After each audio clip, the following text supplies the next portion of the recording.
Welcome to the deep dive. Today we're taking a close look at a topic that really touches so many lives, weight loss. Hmm. But specifically, we're unpacking it, in the context of these emerging medical solutions like semaglutide.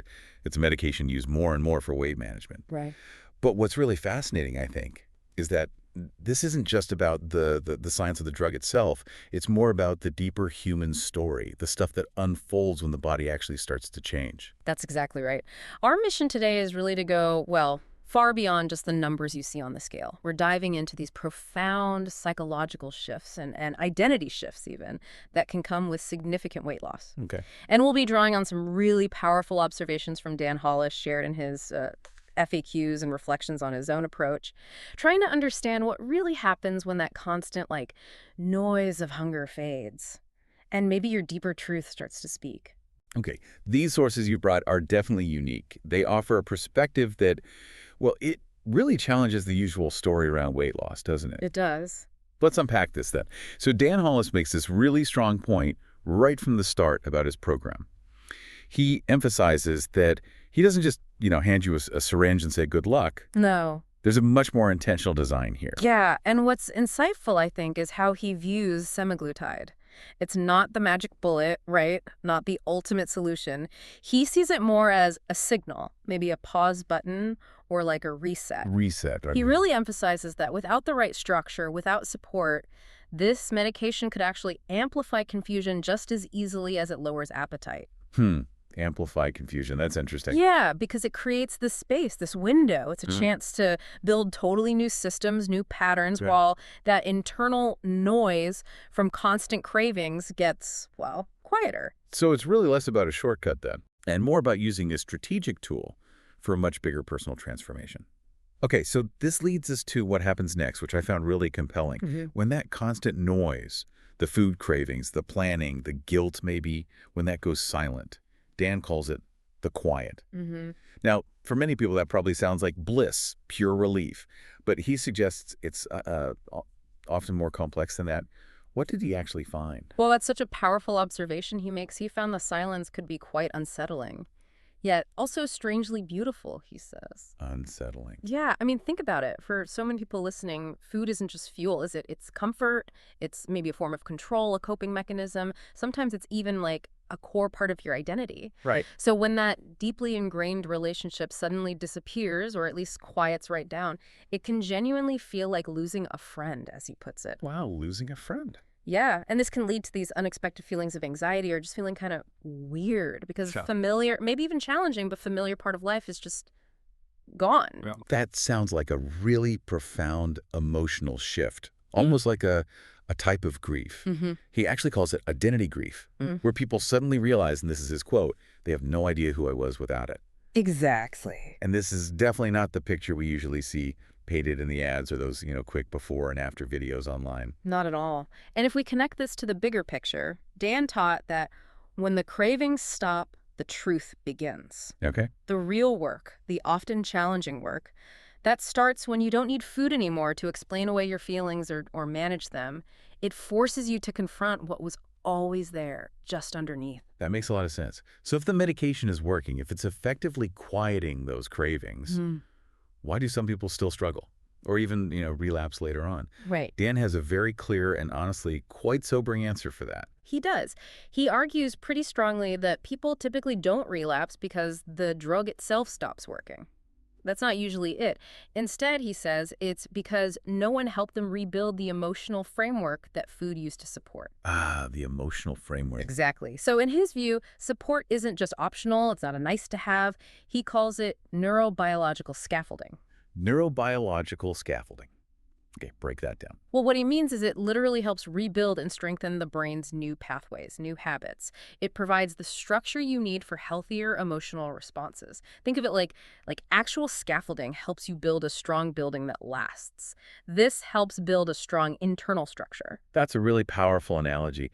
And he stresses that this scaffolding, it has to include having a clear off-ramp strategy, right? Yeah. For when someone eventually stops the medication. Absolutely crucial. Otherwise, he warns, the biology takes over again. The underlying biological drivers can kick back in, and the weight can return surprisingly quickly.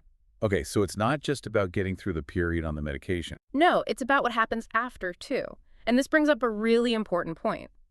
If that silence, that emotional space left when the cravings fade, if it isn't consciously filled with something nourishing, something constructive, And the old stuff comes back. right, the old patterns, the cravings can return. He notes something really key. People don't relapse into hunger. They relapse into confusion. Confusion, wow. It's a crisis of strategy, really. A crisis of self-understanding, not just pure biology taking over again. Okay, so given all this complexity, Yeah. how does Dan Hollis actually define success on this journey? Because it's clearly not just about the number on the scale. No, not at all, which is how most of us think about it, right? Totally. He offers a radically different definition. Success for him is defined by how many coping mechanisms we've replaced with real tools. Replace coping mechanisms with tools. Yes. And he adds that weight loss is a side effect of clarity. A side effect of clarity. Yeah, it's not just a clever phrase. It suggests the real lasting change starts when you get clear on your emotional triggers and you proactively build new ways to cope that aren't food-based. The physical change, the weight loss, then sort of naturally follows from that inner work. That is a huge shift in perspective. Yeah. It really sounds like the goal isn't just to, shed pounds, but to genuinely become a different person, fundamentally. Precisely. For him, keeping the weight off long-term means becoming the kind of person who doesn't need weight loss as a project anymore. Wow.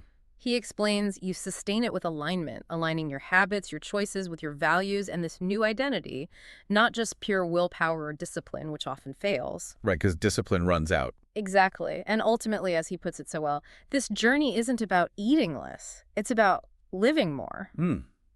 That's powerful. Now, so many people come into any kind of weight loss attempt feeling like they've failed every time before this. You hear that constantly. Oh, absolutely. It's such a pervasive, disheartening feeling. Yeah. How does Dan address that kind of deep-seated self-doubt? He has such a refreshing, almost counterintuitive take on it. His Wow. response is basically, good?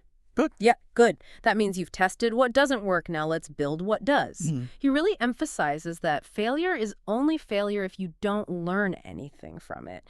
It's about reframing those setbacks as valuable data. Turning failure into data. I like that. And he also talks about pattern mastery over perfection, a concept that I think resonates with so many of trying to make changes. Yes. He explains, if your system, your whole approach can't handle something normal, like a slice of cake, without completely spiraling, Right. then, as he says, we haven't taught it flexibility, we've taught it fear. Yeah. And that feels so true. It really does. And what's fascinating, too, is his understanding that really fast weight loss, while it's tempting, it's seductive, it's often what people want. It can actually trigger metabolic slowdowns because the body adapts, he says. It tries to hold on.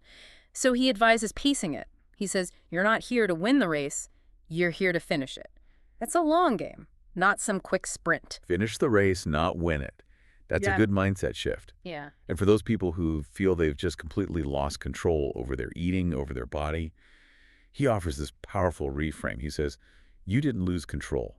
You lost connection to your hunger cues, to your purpose, to yourself. That's what we help you rebuild. It just shifts the whole dynamic away from blame, doesn't it? Completely. It's about reconnecting, not just restricting. Okay, let's talk about the stigma. There often is a significant stigma around using medication for weight loss. You hear people, unfortunately, calling it cheating. Yes, that comes up a lot. How does Dan respond to that specific common perception? He has a very direct and, I think, empathetic answer. He says, if your body's biochemistry is rigged against you, using science to unrig it isn't cheating, it's adapting. Adapting, not cheating. Right. And then he adds, the real cheat is pretending willpower was enough. Oof. That hits hard. It's a powerful statement, isn't it? It acknowledges the biological realities that so many people face. It offers validation, really, and permission to seek help, to use the tools available. And you can tell that really speaks to his own personal experience. He shares it quite openly. He says, I lived it. I was the guy who couldn't lose weight, who felt broken, who was ashamed to ask for help. I built this so nobody has to go through that alone again.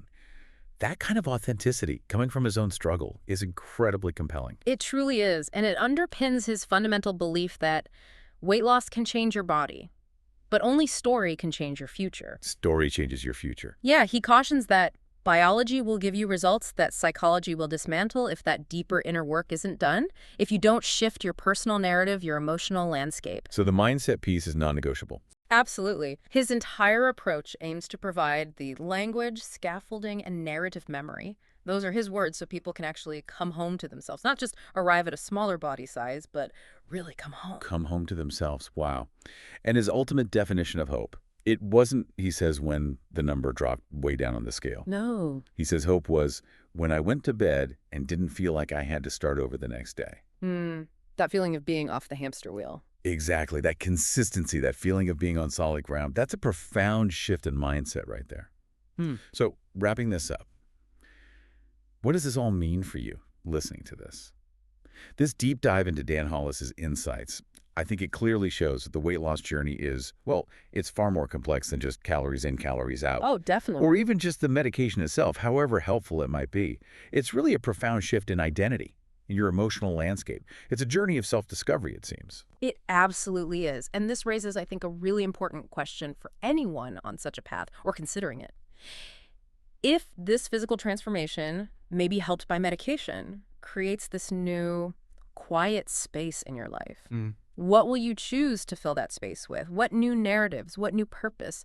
Maybe what new connections are you actively building for yourself that go beyond just the numbers on the scale? That's the real question, isn't it? What fills the quiet? Yeah. We really hope this deep dive has given you plenty to reflect on and perhaps, a new lens, a new way to view not just weight loss, but really any significant personal change you might be navigating in your life. Until next time, keep exploring, keep learning, and think about what you want to fill that quiet with.